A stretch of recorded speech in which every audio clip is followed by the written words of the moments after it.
Hello everybody, welcome back to another Minecraft video. Today we're in the Forever World again. This is episode 4, and guess what I just am about to finish in front of your eyes. I saved this for you guys right at the sunset so you can see it, but the mountain is finished.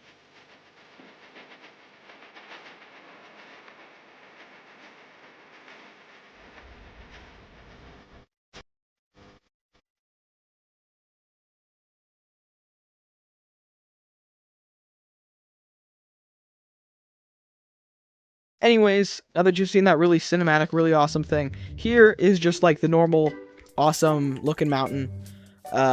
It's really cool to see it finally built in my survival world fully. This is not going to be the actual base. That's why I moved all of the stuff out of here, or out of there, into this front area.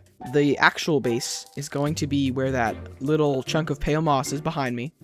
It's going to be inspired by this little hut that I found on Pinterest, and it's going to be pretty awesome. But at the moment, I don't have very much spruce wood. This is all I have. So we got to go over to the spruce forest that is right behind this mountain and collect some trees. So as you can see, we are not at a loss for spruce wood. We can obviously come over here and get some more if we need it eventually. I think we're going to stick to about 3 trees, maybe 4, because I can always come back and get some more if I ever run out.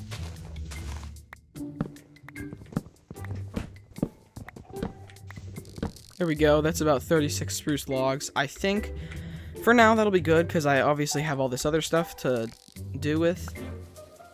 And time to head back to the base and get started on the actual building. And before I actually got started on the base, I obviously had to sleep, so it wasn't dark when I tried to build. But then in the morning, I crafted a crafting table because I actually lost my old one somehow, and got started on crafting all the things I needed for the base.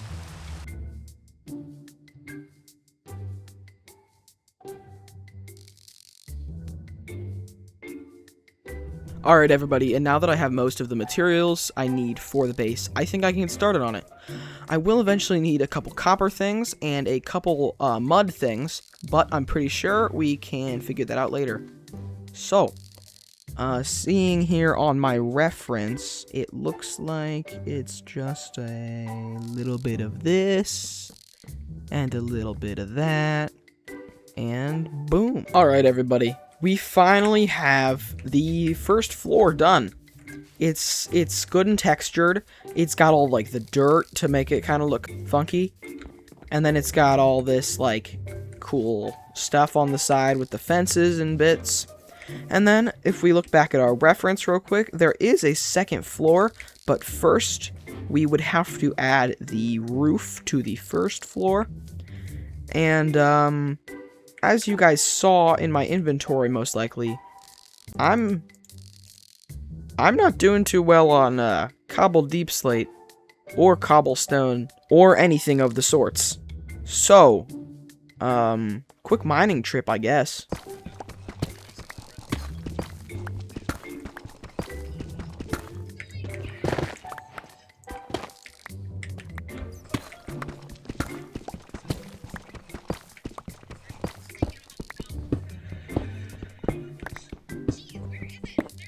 Alright everybody, now that we've done our mining session to get some more cobbled deep slate things and such, I also picked up some dripstone and some granite so that we can do some more texturing on the upper half of the building, because I'm planning on doing that one with a couple more light blocks instead of this darker bit, to make it seem like almost those lighter bits are newer and they've been sitting on there for less time than this first floor has. So I say let's get started, and I'll get back to you when the entire thing is finished.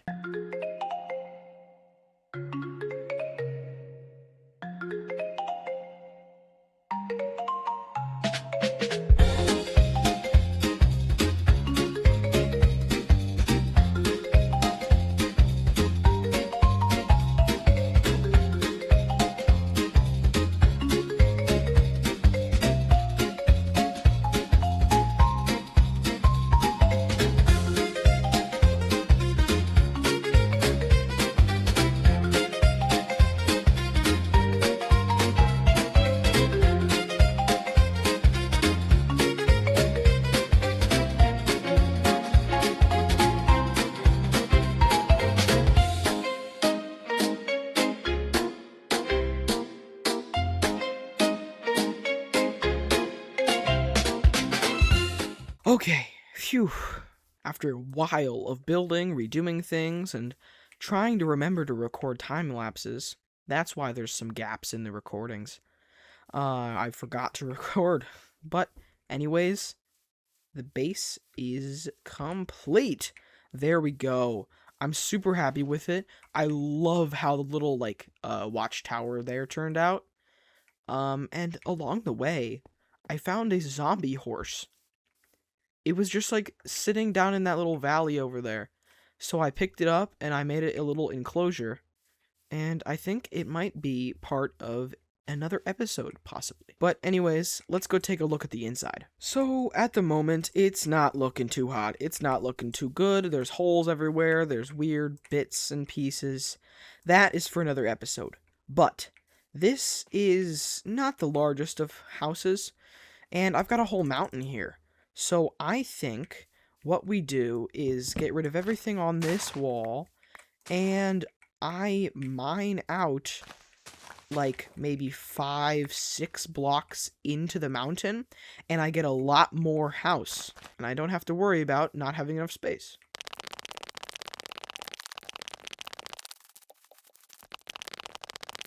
Alright, there is one layer on the first floor, and it's already looking a lot better.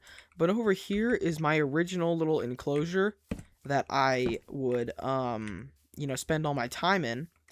But, I can't leave this dark because mobs will spawn in it.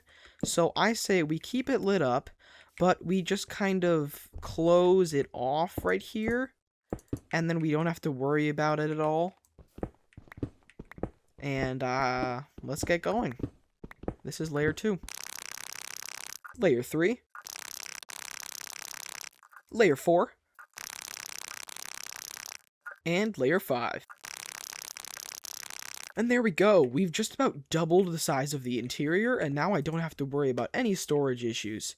I do know for sure that I'm going to be making a multiple rooms, so that I can have a storage room, a bedroom, because I actually do want to focus on interior. I've never really been the best at interiors, but I definitely want to start getting better at them.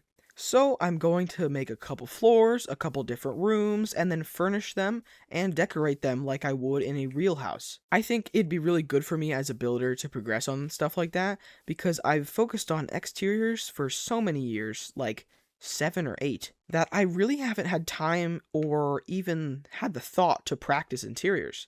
So we're definitely going to save that for a later episode, but I think having this large interior to decorate will definitely be a fun activity. Straying away from that though, my viewpoint is on top of these little hills here, and the house looks really good compared to the mountain, but I think it's a little unbalanced with this natural hillside and this custom terrain and house. So I think we need a couple trees on and next to this little plateau that's next to the mountain. So here we are. This is my creative world of about 5 years. No, maybe 4. So I say we choose a little spot behind me and we work on some trees for the forever world. Now this area is pretty open, so I think we can take a look at some designs here. I know I want at least one taller spruce tree, so I want to just grab a bunch of spruce items.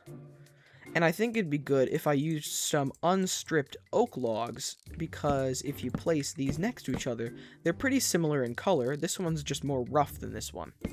And then considering leaves, I think some moss blocks, some azalea leaves, and then some oak leaves could be very good for some variation. And then I also saw a trick from a creator on YouTube Shorts that you can place grass on top of moss blocks on your trees, and it looks a lot like loose leaves. So I think for the one that's going next to the plateau, we stay pretty tall. We don't go very wide like that tree over there.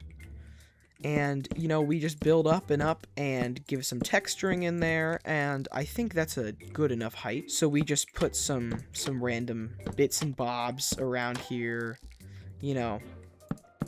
loose sticks, random little branches and things. And then we should start to focus on the, top to the about middle section of the tree. I think I want to make it a little taller, but not thicker. So we just go in with some fences and walls and things and make it a lot taller, but not any thicker. And then we take our leafy blocks and we start with the lightest at the top because the sun would be blasting down on here and making it much, much lighter. And then we just go around and we place some leaves, or in this case it's moss, and so on. And there we go. I used a couple references and I think it turned out extremely well. Well, I've got to make sure it looks good from every single side because we will be seeing it from almost every single side. If there's any spots that have extremely inconsistent thicknesses, it will look very strange in the end product. But I think that's looking really good. If we're imagining the mountain there, the plateau there, and the cabin right there, I think this will look really good in our little space. This will take an extreme amount of leaves, and I think we need to get to collecting. Alright, we're back in the Forever World. I have made a pair of shears, so I say we go around to all of these trees, and we basically just give all of these trees a bit of a haircut.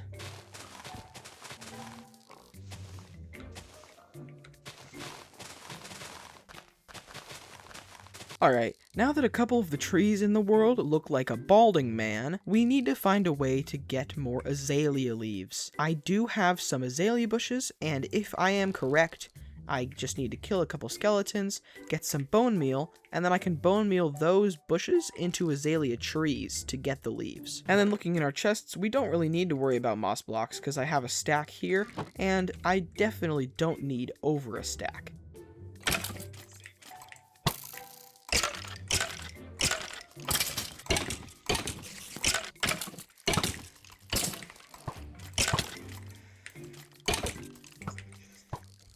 God.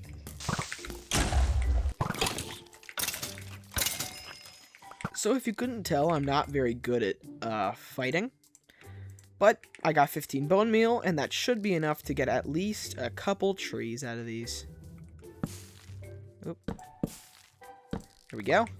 Gotta take these torches out of my hand.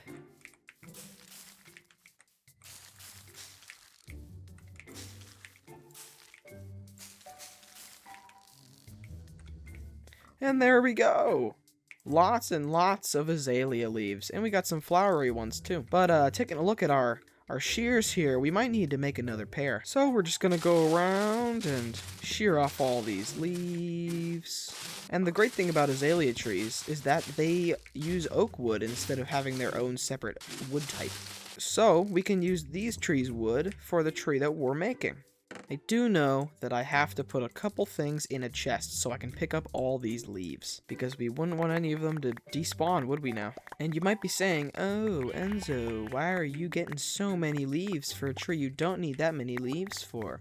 Well, I will be making a couple more trees after this one in a later episode, so I'm going to save these in a chest for the next time. Probably the one most annoying thing about trying to get leaves in Minecraft is that you either have to use something with Silk Touch, which is not very efficient for leaves, or shears, and shears break extremely easily. And because they're so fragile, it's not worth putting mending on them or something.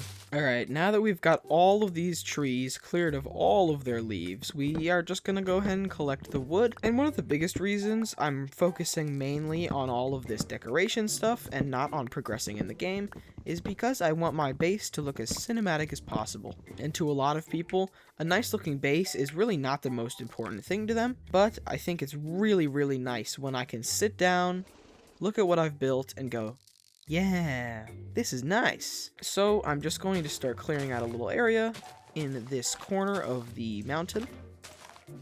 I'm thinking I'm going to put the tree right about here to cover up all of this, let's be real, ugliness. And now we've got plenty of oak, plenty of leaves, obviously, and now all we need is some more spruce. And looking in my chests here, it doesn't appear that I have any. So it looks like we gotta take another trip to the spruce forest. You know, I've never really gotten a good look at this forest, but just like taking it all in, it's a gigantic biome. Never gonna run out of spruce, that's for sure.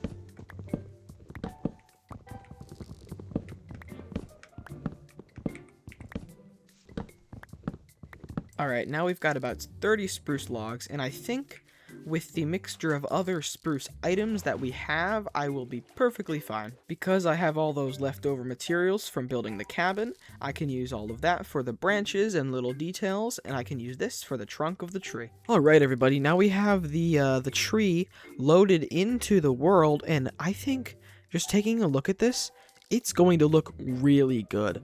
So I think all we need to do is just build it and then turn off the schematic and then it's done. So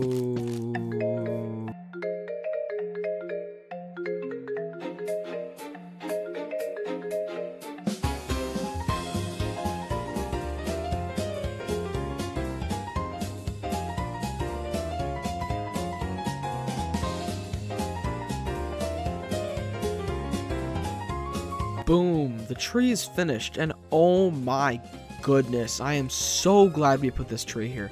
I do think, though, we will have to still cover the rest of this little plateau with some stone, but I think we leave that for a later episode, because here comes this sunset, and we can go stand on our little viewing mountain here and look at this beautiful scene. Oh my gosh.